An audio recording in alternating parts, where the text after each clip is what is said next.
एक घने जंगल के किनारे बसे छोटे से गांव में एक पुराना खेत था। उस खेत के पास एक बड़ा बरगद का पेड़ खड़ा था। पेड़ की जड़ों के नीचे एक खतरनाक काला सांप रहता था। गांव वाले उससे बहुत डरते थे, क्योंकि वो रात में बाहर निकलकर जानवरों को डरा देता था।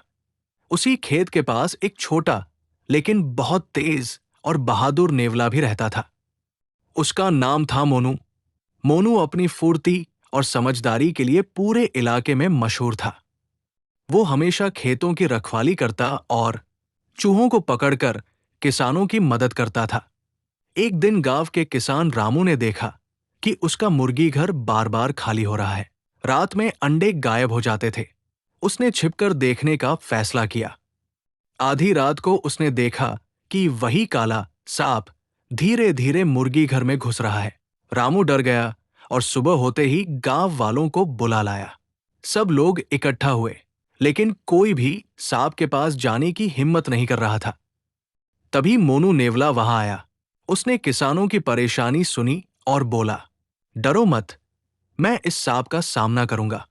गांव वाले हैरान थे। सांप बहुत लंबा और जहरीला था, जबकि मोनू छोटा सा नेवला था। लेकिन मोनू को अपनी फुर्ती पर भरोसा था। अगली रात मोनू चुपचाप बरगद के पेड़ के पास छिप गया। कुछ देर बाद सांप अपने बिल से बाहर निकला। उसकी आंखें अंधेरे में चमक रही थी। उसने फुफकारते हुए चारों तरफ देखा। तभी मोनू उसके सामने आ गया। सांप गुस्से से फुफकारा, छोटे से नेवले, तू मेरा रास्ता रोकने की हिम्मत कैसे कर सकता है? मोनू बिना डरे बोला, ये गांव तुम्हारी वजह से डर में जी रहा है। अब तुम्हारी चालाकी नहीं चलेगी। इतना सुनते ही सांप ने तेजी से हमला किया, लेकिन मोनू बिजली की तरह एक तरफ कूद गया। सांप बार बार वार करता, पर मोनू हर बार बच निकलता। गांव वाले दूर खड़े सांस रोके ये लड़ाई देख रहे थे। कुछ देर बाद सांप थकने लगा। उसका गुस्सा बढ़ता जा रहा था। उसने पूरी ताकत से मोनू पर झपट्टा मारा। इसी मौके का इंतजार नेवला कर रहा था। वो तेजी से उछला और सांप की गर्दन पर अपने तेज दांत गड़ा दिए। सांप दर्द से तड़प उठा। उसने खुद को छुड़ाने की बहुत कोशिश की, लेकिन मोनू ने पकड़ नहीं छोड़ी। आखिरकार सांप कमजोर होकर जमीन पर गिर पड़ा।